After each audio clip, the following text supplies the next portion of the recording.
What's up, everybody? My name is Galveston Anthony, the best to ever do it. Not just because I say it, because I live it. Don't get livid, just get used to it. That's my new intro. I hope you like it. Anyway, today's studio, I got somebody particularly interesting. She is known as Motswako's First Lady, multi-award winning artist, top 5 definitely for sure as far as women are in all of Africa, #1 selling artist, female artist of all time, rap artist to be specific. She is seeing hell and back and still standing. I'm talking about no other than a woman that went from R&B to becoming a wordsmith in Motswako. Yes, I'm speaking about Miss Fifi Cooper. Hello. How you doing? Oh, I'm good. How are you? Good. How did I do with the intro? Did I mess it up? That's keen. I actually like it. It rhymes. I worked on it. That's dope. As you know, this podcast is about going to depth. Speaking about all the journeys that you went through. Are you emotionally prepared for this?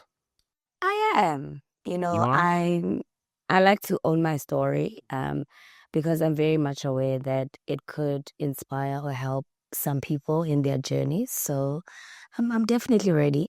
Let's do this. And I believe this might be the first podcast this year. Yeah. It's the first podcast. Okay, so let's make this one for the books. Let's go. All right. Let's start with probably 10, 12, 15-year-old Rithilwe. Yeah. You know, before she became Fifi Cooper. Take me down then. When did you know that, hey, I'm going to be an artist? I think I'm so grateful that my dad was also into music. My dad had a live band called Mabana. He used to play bass guitar and keyboard. So growing up, I think he's the first person to realize that I do have some sort of talent, especially with like when it comes to singing and my voice. So usually when he was like at home just playing his guitar, he would like force me to sing. And we would just enjoy that, you know. Well, just force me to sing. Yeah. You better be singing right now. Yeah, like he would make me freestyle. And I used to enjoy that so much, you know. We really had our moments as, you know, dad and daughter. And those are the things that actually made me realize that, there's actually something about my voice. Because like when our cousins would come over, me and my dad would like make a young performance for the family and everybody would enjoy it. So it really kind of started there for me. And I think early, I was like 8 years old because I think my dad passed away when I was like 10 years, 11 years. May you rest in peace. Thank you. And those are my earliest memories of like me really liking music. And obviously I had like a music book where I would like write all these songs that I really love, that I hear, you know, either on radio or TV. So it really started, I think, when I was in primary school. Okay, so now you're in primary school and then dad becomes a dearly departed before you even get into high school. So music was in the blood and it was also kind of like trained. Now you're getting to high school. I'm guessing that this is where you're starting to feel that, hey, man, this is for me. Yeah. Is this where you became Fifi Cooper? Definitely, I became Fifi Cooper, I think the last 3 years of my high school. But when I started my high school, obviously I was like that girl. I was I was singing go assembly, go to prayer meetings, so I was just that girl in high school, really. Everybody knew that, you know, I could sing. And, you know, the nickname Cooper really came from high school. Because I was popular. I was that popular girl. I was known as a singer at school, you know. Be it anything, choir at school, assembly, prayer meeting, whatever it could be that involves singing, you'd find Fifi there. And that's how I got, you know, the nickname Cooper at school. But rapping, I think. Before we get into the rapping part, right? So here you're being forged into being an artist as a whole. Now, you mentioned Mabana, right? Did you start going to Mabana like while you were in high school? So Mabana is actually like School of Arts. I could just put it that way. Like when you want to do your acting, dance, you know, whatever that has to do with the arts, you would go to Mabana. And another thing that Mabana had, where my journey started was Mabana. Kitani crèche ko Mabana. So that's me. So at you like were 4 kindergarten years. at Mabana. I didn't even know they had, They do kindergarten. have kindergarten ko Mabana. So I was about 4 years, 5 years, you know, when I started kindergarten ko Mabana. And obviously, kindergarten yabone comes with, the art side of Mabana. There are days where we go to the gymnastics and, we do exercises. There are days where they take us to like art classes and, dance classes and so forth. So I think I kind of learned, what Mabana can offer at a very, very young age. So obviously when I finished kindergarten, I was already interested in like doing something else called Mabana. I was already interested in doing traditional dance. That's the first thing that I did. I wish there was like a floor, enough space for you to show them the traditional dance. And that's actually like years ago, But yeah, ever since kindergarten, I've never parted ways with Mabana. I just did different things. Like I would do like traditional dance for 4 years, move on to Latin dance, because like I was going through phases. And I think at the time, because I was so young, I was also trying to find who I really am and what I really like. But I knew that the entertainment space or the art space is like what I would want to do. Was that for you? Okay, but Yeah. now I'm starting to see a thread. So your dad, before he started, forcing you to dance these or sing, right? What would happen first? He took you to Mabana, so you had a plan already, and then your talent was also crafted further and furthermore there. And then you went into high school. This is where you were singing in choir, but then you went to a different high school that was not quite attached to Mabana, Yeah. right? And this is where you started rapping while you were in high school and mixing that with your R&B style. Is that what happened? Yeah. Okay. So when I was in high school, I would go to Mabana after school, obviously, for my classes, whether it's like a dance class or whatever class that I had. But when I started rapping, obviously, was the fact that when I was going to my after classes at Mabana, I would like, bump into Mr. Momulemi, or maybe Tuksinganga, the Motswako giant. And I was so interested in like knowing why are they there.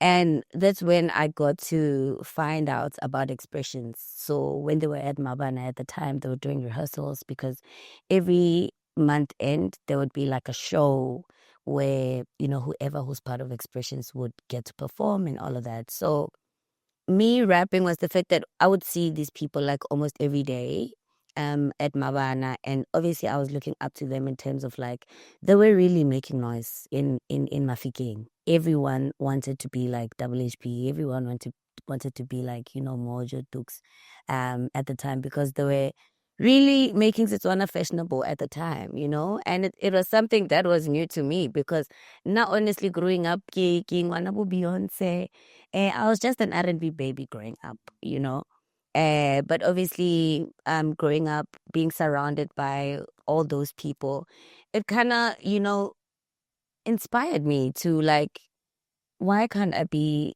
the First Lady of Motswako, or why can't I be the only girl that represents, Motswako, because there were no other female artists, representing Motswako genre at the time. So definitely from high school, that's when I switched the script and I was like, let me just try this. I went to audition. You went to audition at Expressions, right? Okay. So just so the people understand that Expressions was held at Mabana. At Mabana. At the theater. At the theater, and Yeah. of which Tulamo Kobokwe. You Yes. say the surname better than I Love do. him. Tulamo Kobokwe. Yeah. I was having a chat with him actually today, just before you got here. Oh, yeah. And he hosted it so that it can be like an artist development as well. So you were part of that program. So please tell us some more. Dulis. Shout out to Dulis, man. For me, like at the time, Expressions was the it thing. Like, if you were a rapper, all wako strateng, wa di bus fela, o sa kwaleng ko studio, Expression had that for you as well. It was able to accommodate literally everyone when it comes to doing music, and it was not only focused on like hip hop. It was just open to everyone and open to any genre that you want to do. But Expressions, it was the first time I recorded my song. I remember after I auditioned, Pelamo was like, no, you know what? There's something special about you, so we would like to work with you going forward. And that's how I joined. And now I was recording R&B music. And Pelamo was like, you know what? there's a theme that is coming up at Expressions, and that theme basically you got to do something out of your comfort zone, and hence I started rapping because when I had to perform at that specific event, I knew that I can't be singing, I can't be doing R&B, so I recorded my first hip hop song at Expression Studios. Okay. Yeah, which was called "I Got It." I remember very well. And is this the same studio that Jazz was in? Yeah. Okay, gotcha. Yeah. When I performed that song at Expressions that time, for the first time, the love that I got was something out of this world, something that I never experienced. Like, even when I sing at church, people don't give me that type of standing ovation. Right. So it was like, what? This is crazy. And ever since that first song that I did at Expressions called "I Got It," I never looked back. I knew that I do have space in the Motswako, circle. And yeah, that's how literally I started rapping. That's the Motswako girl. Now, let's just try and paint the picture for the audience as well, right? So here's a Mafikeng girl who went Motswako. Mm-hmm. Cheers. Cheers. Actually, has a little cup holder right here. Why don't we just put it right here? Dang. Make our lives a lot At easier. least it's closer, yeah. So here is someone who went, Motswako girl. Now, if we look at Mafikeng and all the people that came out of there, from Stone from Bongo Muffin, Mary's probably one of the earliest. L Skills, what's the crowd of crew that came out? Where did Prof come from again? Bafitile. Was it Bafitile? Yeah. Bafitile. Then you had Marafe come out with Mo, Cooley, and all these. So all these people came, and then there was Jabba. He left early out of Mafikeng, but his roots were still there, and so much more. Now we had the first generation, which was Bafitile, Stone, and Our Skills crew, and then we had the second generation, which Marafe was part of the first and second generation in Double HP. Then third generation, here they're being groomed, which is you, Casper, and all the other people that came out from that time. Probably Nazi kind of taps in, in between second and third generation. Yeah. So the reception you got at Expressions, the reason why we have to talk about this is that because it was Mafikeng's culture was very rich in terms of artistry. You being forged out of that place, what was the difference that you knew that you were going to make it? Going from R&B to Motswako. We had KB, we had TD. TD was more from Lichtenberg, am I correct? Yeah. Right. Yeah, she's from Lichtenberg. From Malika, TD from Malika. Yeah, TD from Malika, right. So all those sang differently. Now you're moving from probably what they would be your competition from the past into Motswako, but only certain people are doing Motswako, as mainly men. Tell me about that whole feeling, that whole change, how Tulama helped, but how much of it was you? Whew, it was a scary thing for me to also be the only female, because no one has ever done it before. I asked myself questions like, will they accept me? Would people love me and support me in the long run?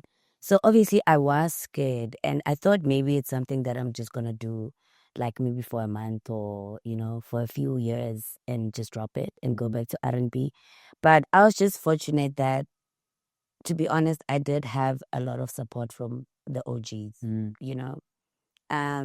Before I ever dropped any single, I was on Mulimi's album, and that for me was a big deal. I see I was there, Libo Easy Lepe, and Mulimi at the time took a few artists from Expressions, by Longoro they were not known, and took a risk and put them on his album. So that also really kind of paved, the way for me. I remember 2010 around. Shout out to Mr. Mo. Yeah. Got to give you credit. Oh my gosh. I remember around 2010, around the World Cup. Oh, hold on. Let's not go there yet. Okay. All right? Because I wanted to actually bring that up. I want to show you a picture, right? I want to show you a picture. Oh, okay. Are you ready to see this picture? Okay. Because I'm going to put it on screen as well. Let's see. Before we get to 2010. Okay. Are you ready for this picture? Let's see. You ready? Yeah. Green fingers. Yeah. I remember. So let's talk about this. Yeah. So fast forward, you're having a lot of performances on stage and people are liking you more and more and more, right? And then Jazz wants to go pick up his car, right? This is from Expression Studio. Yes. Then he gave you and Green Fingers another car, Yeah. you know, as y'all going to go pick up the car that just got repaired. Yeah. On your way back, I believe somebody crashed into you guys. Boom. Yeah. And where the car hit, like the picture, was the side where My you were side. sitting. Bro. That could have been curtains for you. Bro. That could have been over for you. I know. Done. I know. You came out of there I know. good and well. I know. How did you feel? Was your whole career going in front of you, your whole life in front of you? Please just tell me more of that. I think it's God that saved me that day because funny enough, like, we were actually from like a church rehearsal. So I was also singing in church and Green Fingers was playing keyboard, I think. Go get a king. Yeah. So we're actually from church rehearsal and Jess sent us to go buy pizza. So we just went to town to go buy pizza on our way back to Jess's house. I don't know what happened. I don't know where this car came from. Green Fingers was driving. And then when he turned, I just heard this loud noise. Boom. At the time, it can only be God. Honestly, like even today, when I look at the picture, I'm just like, what the hell? And even if you check the picture, the seat even turned. So the damage could have been even worse. I don't know how.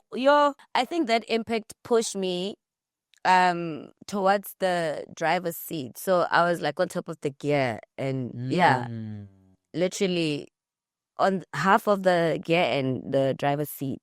So the impact really pushed me that hard. And Here you survived. And this is 2010, 2009. 2009. Yeah. You fresh out of high school. You're still in high school, right? Fresh out of high school. You already know that you're going to be a Fifi Cooper someday, right? So the woman that you are today. You knew that. And that could have just went, right? But you still went back, did some more performances, and kept going. Yeah. And this is where I want to come to what you started with. 2010. Yeah. The Fan Fest, Mathtown Heights. You're doing a lot of those performances. I'm not sure which one of them was it that you were there. And I think you were doing an opening for Mr. Mo Malema. And what happened is that you were doing the performance and the crowd didn't quite, receive you well. And they just went dead quiet because they were used to the big guys. They want the guys that are famous. They want the big guys. So here you are saying your piece and, all right, a couple of crickets. Yeah. And then you ended it by saying, I'm going to be the biggest First Lady Motswako. Just watch and see. And you said 4 to 5 years. Yeah. 4 to 5 years later, that happened. Yeah. But please, you would tell the story better. Please give me that moment. Just run it through with me. Ooh, okay, so like I was saying, obviously like my first time being on a big stage. Was it Fan Fest or Mathtown Heights? Before Mathtown Heights. It was before Mathtown. Yeah, before Mathtown Heights. It was in Rustenburg during the World Cup. Mo took me with him. So for quite a while, I was actually like Mr. Mo's hype lady. Right. Me and Easy Lap was the hype man. I was the hype lady. He would take us literally everywhere. So when I was performing with him, that was the first time I got to like a big stage. And like you're saying, not everyone knew me. Like it was the first time I performed out of Mafikeng. Now I'm in Rustenburg. And, obviously I am nervous, but I'm with Mojo. So, it's like, I'm still living the dream because, look, I'm rolling with the best, right? And first, like, obviously, like, people were not receiving me well. And I had the confidence because I believed in my craft so much to tell them that, you know what, watch me 3 years later, watch me 5 years later. I think 2013, first time I performed at Mathtown Heights, I was also going there with Mojo as a hype lady, So all these big stages, literally Mojo introduced me to them. And we have to mention that it was at his risk that he was doing this, right? I know. Hype lady was just a weird thing to have as a hype man. And he's such a political rapper and he's such a deep person, he gets really... And then boom, there's a Motswako chick. I know. And considering he's much bigger in physical size, bro, he's this tiny little girl. So that must have been weird for the crowd. It was weird. It was weird. But like I said, like even the title of First Lady of Motswako, I got it from WHP, R.I.P. Grootman. So these are the people that actually were making me feel like, you know what, you can do this, because if they have my back, then what is literally stopping me? So obviously, boom, a few years later, I'm now being called as Fifi at a Maftown Highs to come perform as Fifi, not as Not as a hype lady, yeah. Yeah, so Mojo kind of paved the way for me in terms of like exposing me to these big crowds. And once I was called as myself, Fifi, I was now able to kill it 100 times better, because now I'm used to the stage. I'm used to like the big crowds. And yeah, but it wasn't an easy journey, like to get to where people are now like, oh, she did say she's gonna, get there. Right. Yeah. So yeah, it was very tricky. Before we talk about that moment when you get there, right? So Yeah. that place of the blow up is obviously the first pinnacle of your career, which is Ambitiouz. Tell me about the time before you got signed. Who found who? How did it happen? Before I got signed, I think Ron. I do have a friend called Ron. He's a producer. So I was working with him before, like years and years and years and years before. And he just gave me a call and he was like, there's someone that would like to meet you and have a conversation with you. And I was in Mafikeng at the time. And he was like, he's in Midrand. So if you're keen, and you can come through to the meeting and let's just hear your mouth. And yeah, I came through. I went to Midrand. I went to the meeting. They found me because it didn't exist. The company didn't exist at the time. So let's go into detail, right? Because I do understand it's a very sensitive matter for you, right? Yeah. There's a little bit, if not a lot of trauma in it. But let's take the steps. Okay. So Hosi calls you. And you get into this meeting. How was your first meeting with him? Because he's quite a rough guy. Ooh, the first meeting was actually super cool. Like I felt like he's my brother. Like I felt like he's also Tswana, so that related. Yeah, definitely. Like I felt like I found a brother. I found because what we spoke about in the first initial meeting, he just asked me, like, he's like, yo, I love what you do and I would like to assist you. I don't know how you would like me to assist you, but it's up to you, but whether you want us to fund you or whatever the case may be, it's just really literally up to you what you want. And because at the time I was like, yo. So his approach was rather soft. It wasn't like an aggressive one, right? No. Hence, I trusted him with all my life. Like at the time, I was like, yo, this is an uproar. Even the approach was very soft. And he was a dude that had all the capital. Yeah. But also, let's mention that at that time, music was not blowing up. So, I mean, whatever offer was on the table that sounded good was okay, because you talk about the big independents were not doing well. TS Records was basically dead or dying. Kalawa Jazz may had a quiet moment. Yeah. That's particularly in the more hip-hop side. 2015, definitely. Right. Yeah. So him coming in and putting on the table was not only new, but was quite an interesting offer. Right? So you took the offer. Fast forwarding that. Boom, you come out with your first song with MT, right? He got signed as well. And boom, it got really big. Did it surprise you? Because it wasn't, I don't know how much of that did you expect, but I didn't expect none of that, to be honest. Because in our first meeting, my reply to him was the fact that, you know what, I don't know much about PR, marketing, and what so forth. All I know is just being behind the mic and making good music. So I would prefer if you do open a label to hire professionals who will be able to push the brand where the brand needs to go. Interesting. And that's how the label started. Yeah. That's nice. That's nice to know. So I didn't expect it to be like a big label with like all these other artists in the same year, because that was not part of our conversation in the beginning, If I knew that. So that MT, you did not know he had a chat with MT? No. Did you know MT at the time? No. I didn't know nobody. And then the first single, Kisses, with AB Crazy, dope. blew up. I was happy at the time. I was still the only artist. You know, I was well taken care of, and I was happy. So you were there before MT. I'm the first artist. I started the label. Now we know. Now we know. Yeah, because the way we saw it, and I mean, probably just me, because I knew MT from 2012, right? I don't know if you actually watched our podcast together. So I know he's one of the first people. And it just hit me now. You're right. The first song was Kisses, not... Yeah, because when MT came to the label, it was, I think, three or 4 months after. Later, right. I was there. So when MT came, he used to open for me because we wanted to push a roll up. So wherever I'm booked, he needs to be there, open with roll up. Then we started dropping songs together. Then, boom, obviously roll up just, it was a hit. Like, anthem, Isra's, you know. So it really kind of started from there. But after MT, it was that thing, every other 2 weeks or every month, there's a new artist. Ooh.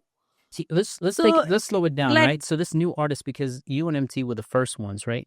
And when I remember this, that when I met MT at that house in Midrand, Vonnevelli side, right? I don't know if you were there as well. Yeah. What would happen is that I met MT, and then before Java blew up, I knew Ruff because he hung out with MT. Before they blew up, they would all be at that house.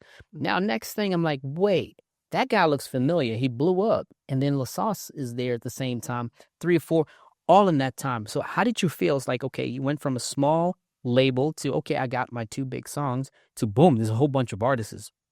How did you feel?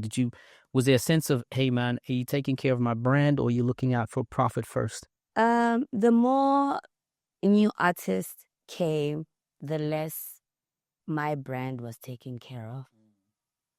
So obviously I was not happy with that. Like, I felt like most of the times, like, never pushed to push all these new artists. It's like,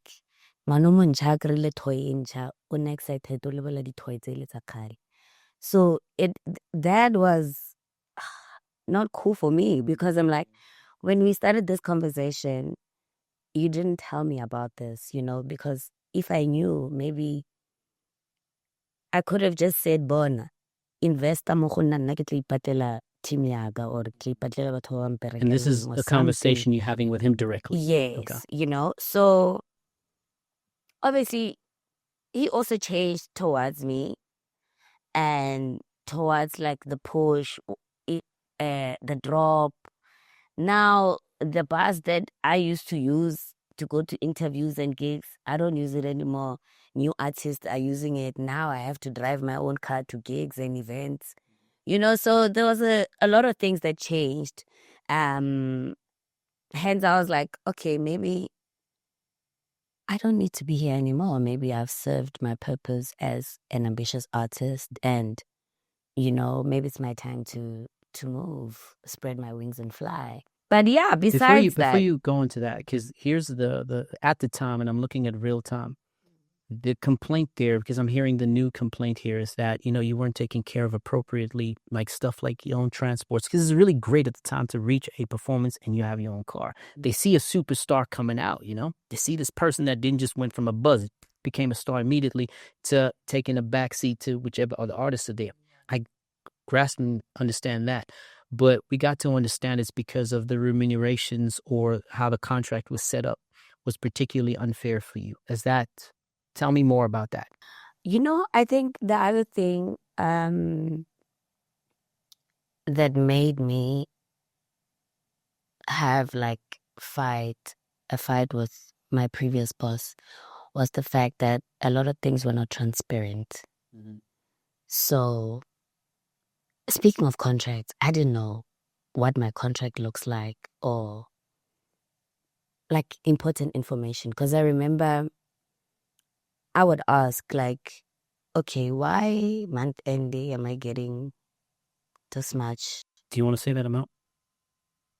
Okay, I can give you an example. It's been a decade because later, obviously so, I won't yeah. remember like The details, specifically, yeah. but for instance, I would get like an amount where it's basically just for me to survive, maybe for that month, dijo, transport, petrol, and then pay rent. Maybe he would give me like 25K. And in that month, you find that we've done probably like 15 shows, gigs. So my questions were like, how did we get to 25K this month when we've done 15 shows? Where is How your much? equity in the whole? Yeah, I wanted to know, like I was asking those questions, how much did you charge? Or how much do you charge per gig? At least I want to know that. I deserve to know that because I'm the one going to the gig, perform on stage. You know, I'm the one traveling province to rehearsals, province, risking traveling. my life at night Right. on the road. Your you know. diets are So actually I at need risk. to know Everything. like those little things. And he didn't want to let me know those details. And I felt like it's not fair because I deserve to know. And the fact that he was not transparent obviously led me to thinking that Some money's going places something where it is shouldn't go. calling there off. Yeah, because if you're being fair and if we are following what the contract, states, you should be able to be open with me. We should be able to go through those figures together and all of that. So I think, that also just made me question a lot of things. Because at the end of the day, I left Mafikeng to come live in Joburg. I left my child at home with my mom. I should be able to, send my mom money. Unless ngwana lwala, if ngwana wa lwala, I should be able to send some money back at home. I shouldn't be able to ask you as my boss every time. I need to cover those certain things, personal things. And it's only doing anything, but I think to try to break this down a little bit more, because I understand what it is to be an artist and the responsibilities the artists have, right? So one can argue that 25K is a lot of money in 2015, and especially at that time we had far less responsibilities. But the more you became a star, the responsibility just grew more and more and more. You'd have to have new clothing all the time. You'd have to be seen in certain places, doing certain things according to your caliber and so much more. But all you're getting is a salary. Now, your team needs to grow a little bigger as well. And I'm using my car, my private car. Using your private car. So, petrolo is to go to all these interviews. I'm using my car. To get to gigs, I'm using my car. So, 25K, if I'm doing 15 shows, one is in KZN, one is in Limpopo, and I have to drive myself. Right. It's not a lot of money. So, it's even hard for you to calculate the profit that sits with you. Yeah. All right. Now, here you are. I'm assuming this is some sort of a meeting. I'm guessing it's tumultuous because I do know Josi personally. And please understand, Josi, we're not here to talk bad about you. I've called you a couple of times to come here, but we want to share the deeper perspective of things. Okay, good. You decide to leave. What was it? A phone call, a text message? How was it? I'm out. I think before I actually left, I think 2 months prior to actually me leaving, I did mention that, you know what, this is not what I want. This is not.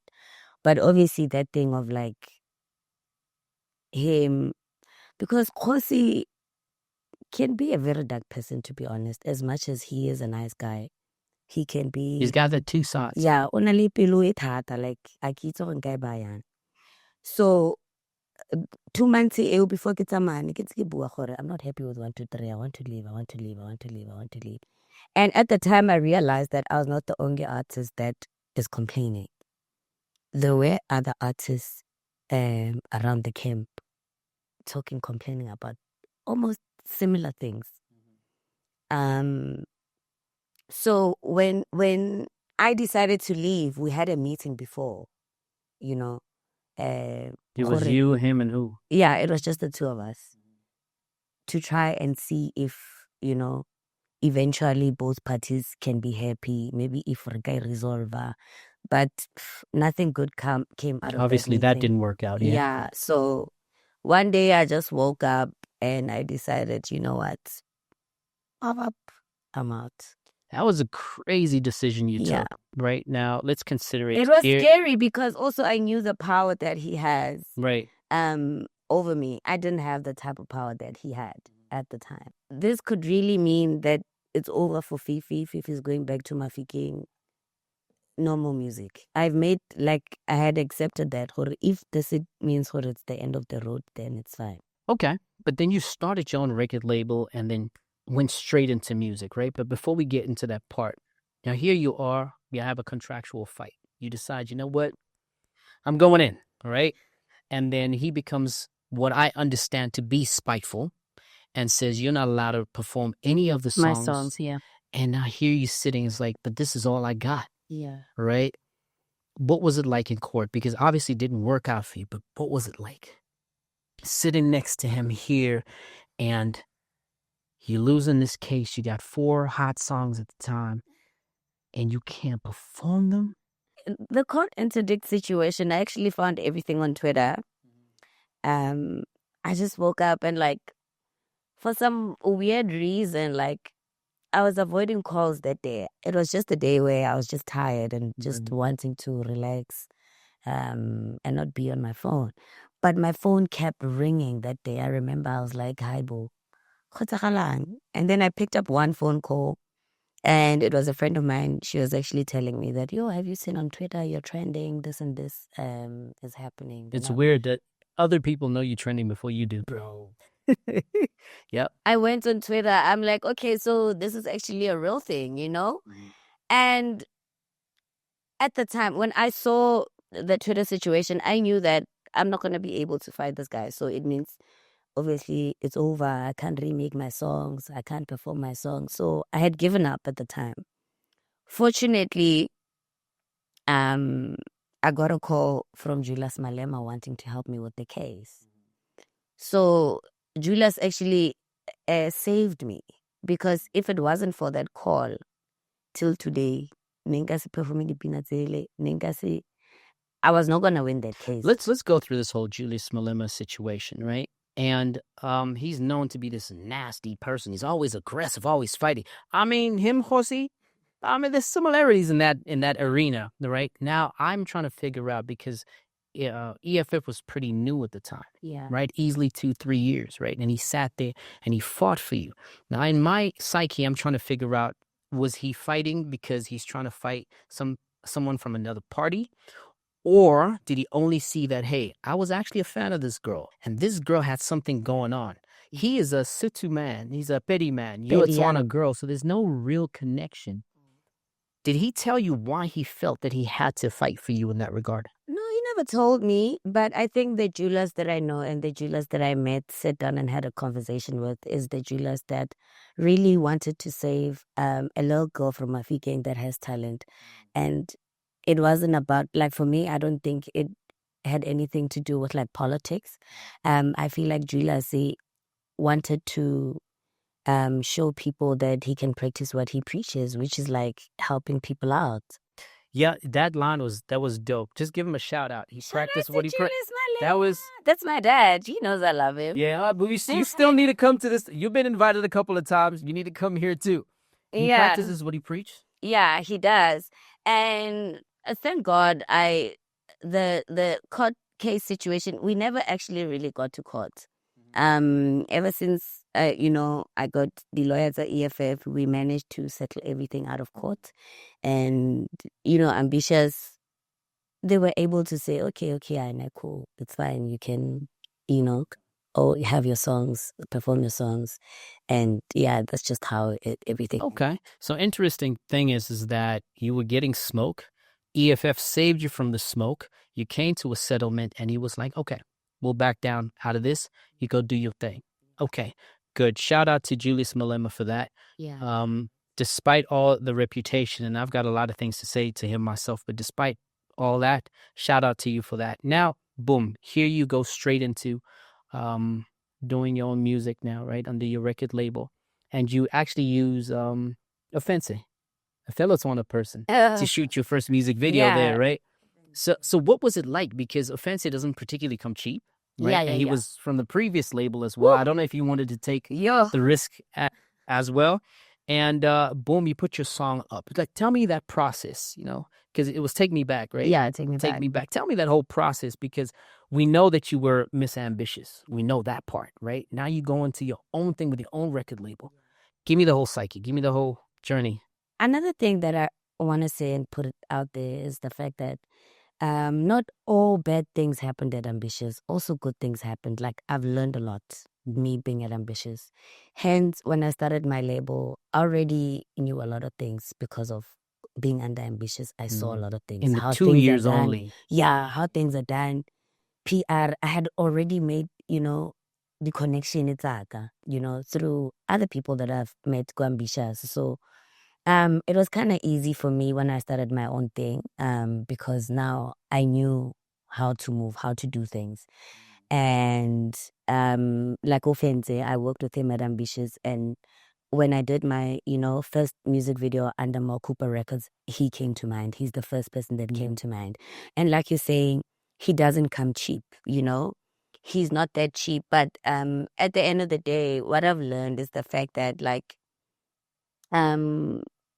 sometimes in this music, you just gotta close your eyes and invest, If you know that video is gonna be dope quality, dope concept, it's just going to give you back what you're putting in, then it's worth, all the money, all the risk that, comes with it. But a lot of people that I started working with, obviously I met through Ambitiouz, and that kind of made, the process of me opening my label a lot more easier, because I already had people who wanted to be on my side. You had some sort of a footprint.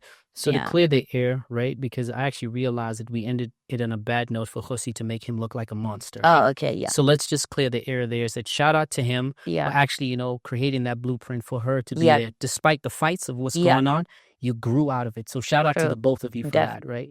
So that I don't get a call from Josi, yo, Josi, I still want you here nonetheless.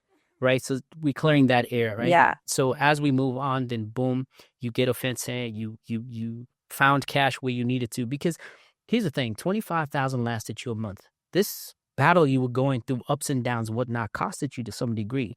Now, where are the funds for you to get more Cooper? I think I started making real money when I started taking my own bookings. Because that's when I realized that, actually Fifi Cooper is quite expensive. If someone can offer to give me 50K for one show, then, I should have been your friend then. I would have made a couple of loans. So I started making real money when I started doing my own events. I got my first dream car, Mini Cooper, at the time. I was able to actualize your name. Yeah, as a single parent, as a single mother, I was able to, take my child to the schools that I wanted him to go to.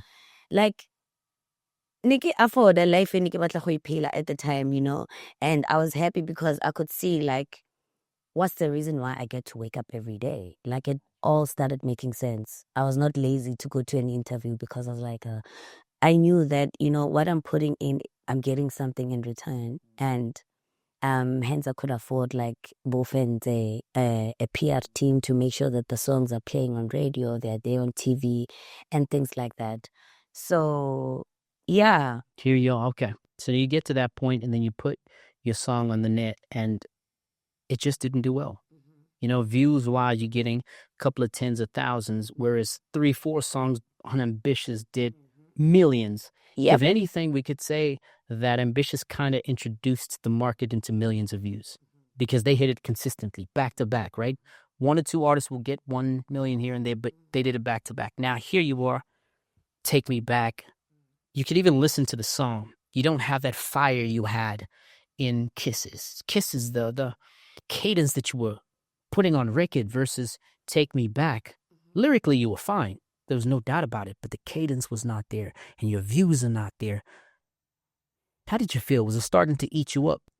No, not really. Like, I feel like not all my songs will be the same, so it's unfair to say the song is better than that. Because for me, I feel didn't say better. It's just there's a sense of difference. The yeah, fire, right? Yeah, that. But to be honest, when I left Ambitiouz, remember, they also took my pages that had big numbers, so I had to start from scratch. People didn't know where to get Fifi Cooper's links because I remember my Facebook page was like 500,000, and then it was changed to their new artist Mbali something. So now my fans, they don't know where to get Fifi because now I'm opening new pages. And remember, to get to 500,000 followers doesn't happen overnight. That's a page that I opened when I was in Mafikeng in high school. So it's been years of me building these numbers. They just didn't grow when I got to Ambitiouz. So that's the other thing that happened to me and affected me pushing my songs after Ambitiouz. Yeah. Because I had Twitter. I had to open a new Twitter page. That old one Was gone, right? Yeah. So Well- literally it was me starting from Kunting. Yeah. Well, we do know Hussey was an IT person. So not to make any accusations, but, putting it out there. Now, here you are at that point. We could see that the numbers are going down. And we had artists like Casper. He was massive at the time. Even now he still is, but he was massive. Cooley was buzzing, heavy buzzing. These are homeboys of yours from your hometown. Casper being the very generation that you're from. I think you guys about it the same year, born the same year. Yeah, both 91s. Yeah, till 91. I think Casper killed 90 from 90. Yeah, Tops, 90, right? yeah. 90, 91. So why did these people not say to you, or why did you not go with them and say, hey, man, let's have a couple of songs, let's do something in this period? I do understand that before you blew up, you had a song with Cooley, or Cooley had a song with you, or the other way around. But why didn't they come to that rescue? Because that's what we were looking for. It's like maybe these people would re-elevate you. I'm actually glad that you asked me that, because I do get a lot of that question. When it comes to Casper, when Casper was pushing Nadia Nakai, I think he felt that maybe a competition to Nadia Nakai. So Casper wanted nothing to do with the brand Fifi. It's the same thing that was happening when Cooley was pushing Gigi. It was a different Cooley that I'm dealing with. It's a different Cooley today. So I don't know if Bona at the time they didn't want to associate themselves with Fifi because they were also building other female rappers, or the risk what? of messing with Hoshi Yeah, as well. I don't know, but I can understand from Cooley's side that is one man that's non-confrontational. Like, he's a non-confrontational guy, so I can understand. And even knowing his personality, great guy, amazing man, right? Amazing. There's not even, I can't even put dirt on his name. It's amazing. But he would usually just stay out the way, stay quietly. With Casper, he's much more bold and much more brave. I just couldn't quite see why he would be like, okay, I can't push Fifi while I got Nadia. For me, that doesn't compute, right yet. But be it as it may, forward going, there's a song called, I just keep forgetting the name. It had all the ladies on it. It was an ambitious song. Londi London, Gigi, The Sauce. Ntombazana something. Right. Now, this is not long, probably about a year after you're no longer with Ambitiouz. Yeah. This song actually becomes big. Now, Fifi is supposed to be on that song. Fifi was supposed to be on that song, right? And she is not. It's dope as hell. How did you feel listening to that song? Did you feel like, nah, a part of this was just to spite me? Because the females there are not all from Ambitiouz. Some came from outside. How did you feel? Nah, it didn't. I didn't it, to be honest. Like, I didn't feel nothing. I feel like when I left Ambitiouz, man, I just didn't care about what they do anymore. And I knew that there will be things that Khosi will still do to kind of hurt me. But nothing really got to me. Like, I honestly didn't care what they do. Like, the focus was more on, like, what I want to do, where I want to go. And yeah, it's got someone Ntombazana. Like, how long did it last on the charts? You see, so it doesn't really hurt. Gotcha. Well, not to speak badly about any of them, because half of the people in those songs I know personally, and we're good friends. But it doesn't take away the fact that there was a Fifi Cooper verse missing there, and we can only imagine what it would have sounded like, and how much fire would have been, and how much it would have counted for the industry today. But hey, moving forward, you had your sophomore album, and your sophomore album was Power of Gold. The one after that was. What was the name of the album? Came out in 2020, am I correct? No. I have to take me back. We never dropped another You never album. dropped? Yeah. Okay, so it was a couple of singles, so to put it. It was singles. Okay. Here you are trying to push the Fifi Cooper brand, and we can't quite get to a place where Fifi is as big as that. Emotionally, if you look back, right, to all that period that you went through hell and back, where are you at? Right now, I'm at a good place. I'm more happier. mentally, I feel like I'm doing great, you know? And I believe that when I'm good mentally, it's good for also me and my family, my kids and my relationships. And I'm just happy the way things are going for me. Like, I know that the industry sometimes can put a lot of pressure on us based on like things that have happened before. They want you to do things the same way, and they can put pressure in terms of like expecting you to do things not knowing in your life. So I've been working on my album. My album is almost ready. It's gonna be dropping soon. So I'm at a good place, I feel like even with the music that I'm doing now, the fans will relate to my story. Before we get to your album, because we're definitely going to talk about, that part. Let's talk about the kids first, right? You got 2 babies. Yes. One of them is born on the 21st of October. And the reason why I remember that is because I'm born on the 27th, right? 19th of October. 19th, right? Yeah. Right. So my dad's born on the 18th. My dad's born on the 16th of October. How about that? So your 2 kids, the one is nearly 2. Yeah. And then the first one is? He's turning 12. Turning 12. Yeah. And single mom versus the mom you are now versus an artist mom versus a businesswoman mom who's running an independent label. Give me your world. How's that feel? What's the weight on your shoulders? It can be quite a lot. But I think over the years I've managed to wear each and every hat the best way I can. I want to be the best mom that I possibly can. I do have people asking me questions, why don't you ever post your kids and stuff like that? I think it's because I have my own beliefs. Like, I feel like if my kids want to be exposed to social media, they will do it at the right time. Especially now at 12. Yeah. They're ready to actually come out, yeah. And I don't know, I just choose to do things my way. Because at the end of the day, I want when I'm not in this world anymore, my kids don't have to suffer because of the things that I've done, because the internet doesn't forget, Mm-hmm.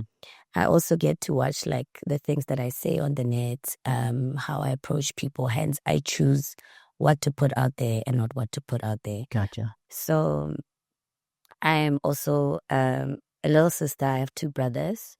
I have my mom, which I love with all my heart. My family is like my everything. They do support me in everything that I do. And I do have a partner now that, really cares about like me as a human being, and like that really supports me, and that would leave everything and anything to just be by my side. And I'm kind of blessed to have, those people around me. I now have a team that I can confidently say, yeah, I back you more Cooper Records for life, They put in the work, they make sure that I'm safe. I now have a road manager that understands the role of being a road manager. You don't drink on the job, you don't, I offered him certain some things like alcohol, that. huh? And he said, like, nah. I've been looking for a team that understands, Right. you're not here, You're here to do the job. Yeah, so right, now right. I finally got the team that understands like the importance of taking care of the brand Fifi. And I don't know, there's That's nothing nice more to that hear. I can ask for. Like, But honestly, I'm I'm blessed. gonna sneak you some alcohol. All right? No, don't worry, I got way. you. I'm Stefan. No, it's really good to see that, there's a growth out of the whole situation. I mean, Yeah. the hell and backs, the ups and downs. I mean, you being like 22, 23, 24 and blowing up, it's a lot, unexpectedly so. And being a mom, and remember, your kid is pretty young at the time you're blowing up, and you got to somewhat not abandon the kid, but like, Yeah. say, hey, Ma, do your thing. I Yeah. got to focus on this. Man, hey, Ma, I don't got that job no more. Yeah. Right? Oh, Ma, I'm going to court. Ma, Yeah. the internet is going crazy. I don't know Yeah. what to do. And then here you are, doing your own music, your own record label, and it's not going as according to planned or hoped for. And it's kind of like South Africa, not abandoned you. What's the word I wanted to use? I just can't find the word. But then they're no longer being the supporter that they're supposed to be to their own jewel. And then you going through that dungeon and you're coming right back up and you keep pushing. You're not getting out the games. Like, you know what? I'm going to be a school teacher. You know what? I'm going to go to Dubai and start, being a plane pilot or A something. baddie. You sticking to the game. You sticking to the game and you kept going. And now you're here. A couple hours ago, 30th April 2025, you released a song. Yeah. Tell me about that song before we start talking about the album coming out. So I just dropped a song called Halidi Tabi featuring Swift 1520. A real talent upcoming. Remember the name Swift. He's the guy I saw you with on the day, the backstage. It wasn't backstage. The day I crossed paths with you. Last year. Last year, right? It's the same dude, right? Yeah. Right. I'm always with Swift. Gotcha. So the song is called Halidi Tabi. Basically, I think for me, this song is directed to bullies. We have so many people online who are professional bullies. Oh, these guys. Yeah. Oh, yeah, I know about that. And sometimes you don't even know if uwale robot or uwale demon or uwale moto, because some of them have an edipelu on the net, So I've been also doing like school tours where I talk to kids about different topics, Most of our kids now, this generation, high school, they're into gangsterism, they're into drugs, they're into, we have a high rate of teenage pregnancy. And I believe that Lorelo Ojole Salimate, like, we need to teach these kids while they're still young, and basically the song, when I wrote the song, it was going that direction, really, to talk to these bullies. Re ba busetse mo tseleng if re feel like they are way out of line. So, but it's just a fun song. It's out. People are loving it. The video is there. Shout out to Kamo. She's also on the video with me. It's just a fun song. And so far, so good. People are loving it. So I'm happy about that. I'm glad you're happy about it. Now, while we're on that topic, I just want to just flip to me real quick. All right, all you little keyboard gangsters, y'all make me sick, right? The difference is I'm really good at this back, so I fire right back. All these ugly comments there. Please be respectful. Now, here's why I want you to be respectful. The thing is, as artists or as public figures, we try and bring out as best of our work as possible. Now, if you're out here throwing punches or throwing stones in a glass house, how do we give you what you want? So the gratification of seeing somebody fall, y'all need to stop that, right? Especially in the Black community, as Black people who want to grow. Right now, shifting this back to her. If she's going to keep getting stones thrown at her, how the hell do you expect to get another Fifi Cooper verse? How do you expect her to give you the music that inspired you at some point? So please stop this nonsense. All right. Stop this nonsense, because I'm going to fire back. But at some point, I'll be tired to respond to all the messages that are there. At some point, it's going to get there. You can't respond everyone. Yo. Right. So please stop that. And I want you to say your part, right? Before we speak about the album. How can you tell people right now that I'm probably going to make a clip out of this to stop their nonsense? I've actually realized that I don't have to pay nobody to block nobody. Mm-hmm. And if I feel like... You ain't got to pay nobody to block nobody. I'm not that. So if you come to, my posts and start, coming with that negative energy, I don't like negative energy. I don't feed off negative energy. I feed off positive energy. And if I feel like you're not supposed to be there, you're on the wrong page, it's easy. Block, That's how I deal with like people that I feel like they're not supposed to be on my pages. Like, if this is not for you, then obatlang, honestly. So those keyboard gangsters, I give a tabi. I'm a millennial. I'll whip your ass. I just don't Call have a boxing time match, to respond. get some to gloves, everyone. Pay for the arena, and you get your ass whipped. All right. I don't mind getting a good paycheck Real after it.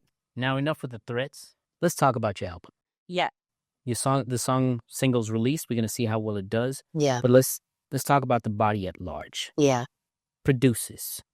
Actually, let's not even talk producers. Let's talk the concept of the album. Okay. Why will it resonate with the people? So the album is called Chapters. So it's different chapters of my life. Like every song speak about a certain chapter of my life that I want to speak about. So I feel like obviously people will connect because I'm opening myself more to let them know more about Fifi, the Fifi that they didn't know. I'm opening up. And obviously with this one, it's quite musical, versatile, at the same time, obviously when it comes to like features, I worked with like Bobik Zulu, Lindo the vocalist, MT, Maraza. So I'm trying to also tap into mix different genres le Motswako because Motswako allows me to be played for, Motswako itself means a mix. Mixture, it allows me to be playful, different concepts, mix everything together. So this is what I did on this, album. And so far I'm happy. You said chapters. What about the other song titles as well that would speak to a part of your life? I think the intro, Nkulu Nkulu, I talk about God a lot because my background, I'm from my family, like obviously hence I was also singing in church. So I'm a Christian and God is a very big part of my life. I don't think I would be here today if it wasn't for God's mercy. And obviously that song speaks about how I respect my relationship with God and, what God has done for me so far and what he still can do for me, in the future. So those are the type of, concepts or rather songs that you'll find on the album. Nivuleleni that I did with MT and Maraza. Hold on to that point. That's definitely my favorite song. Right? Really? Yeah, I like it. Why are you surprised? I didn't expect that. No, because you didn't touch on it ever since we started. No, like you've been okay. We're here now. Nice so, to know. MT and Maraza, there's big similarities between with the artists is that there's something more ethnic about Maraza as opposed to MT being a little bit more commercial, and you working with them. How was that? How was the experience with Maraza in studio? It's crazy. Like every time I get to work with Maraza or MT, like it's just so effortless, man, because they're super special. I remember like with this album, I did a camp in Hartebees and invited the guys over, and we were just being creative. It was super easy for us to obviously worked because we've worked together before in the past.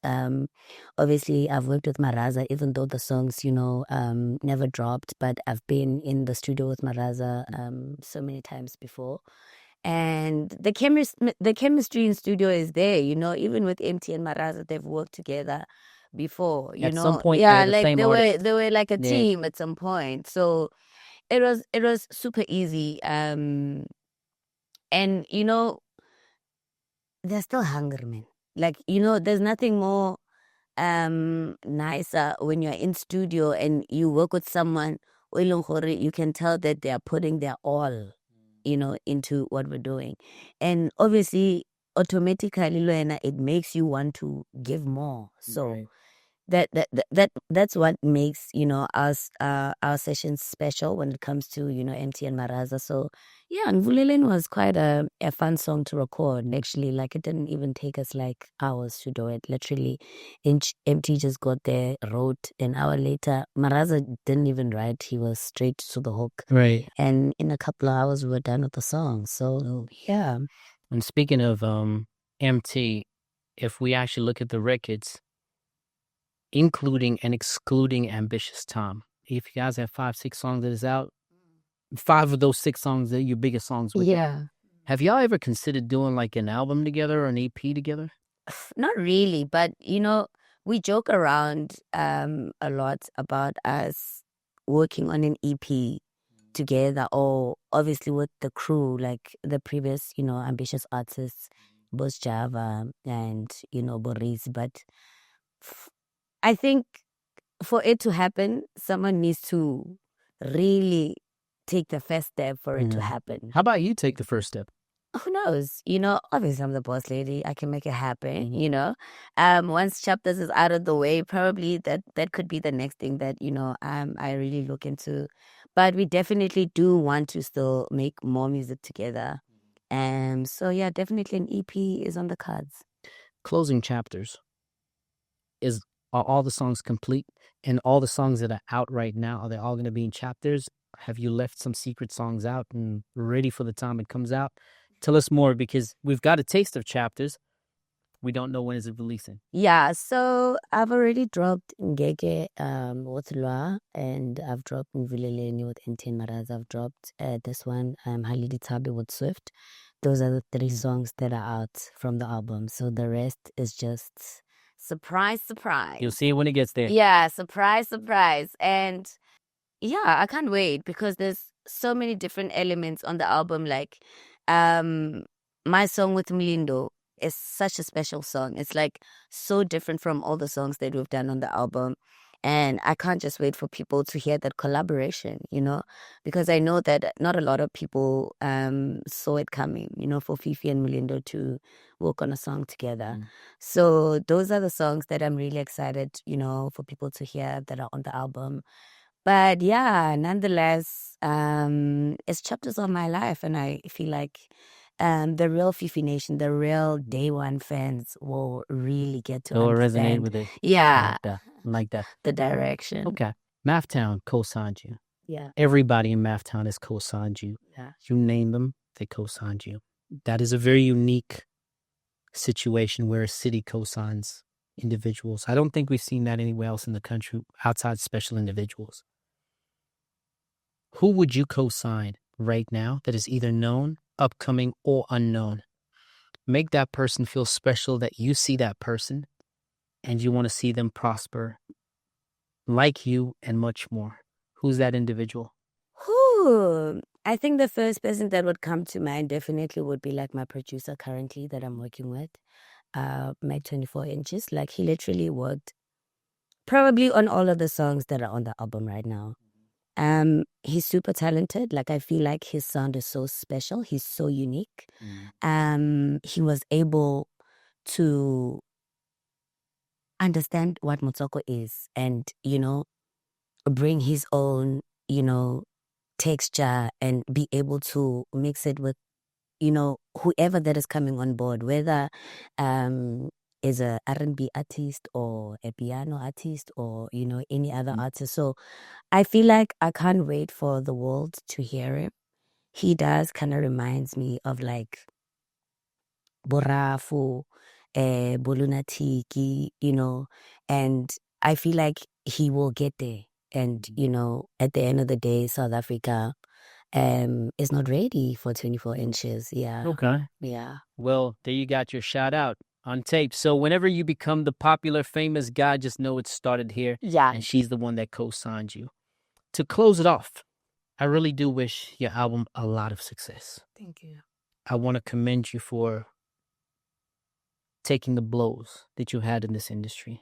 I want to commend you as a woman to still be standing. That's a hell of a lot. This year's a decade in the game. Yeah. So I want to celebrate that with you as well on this podcast. I believe it was more or less this time of year when you blew up. Yeah. Right, in 2015. Yeah. And I want to commend you for all the music that you consistently put out, despite what anybody says, what Twitter says, what your contract said, and so much more. You're still here. So here are my flowers, my spiritual and emotional flowers to you, right? Thank you. And so much more I wish for you. So on that note, I want you to make sure that you like, comment, subscribe, not only on this channel, and God damn it, you better like and subscribe because a lot of y'all watching don't like and subscribe. All right, and put that notification on. And also follow me on my Instagram pages and make sure you follow the queen herself, Motswako's First Lady. Yes, sir. Make sure you follow her on all her Instagram, social media, Facebooks, and so much more. And make sure you talk to me about what you want me to talk to her about the next time she's here, because of course there will be a repetition or a part 2 of this episode. So until then, it's G2G. Peace out. We out.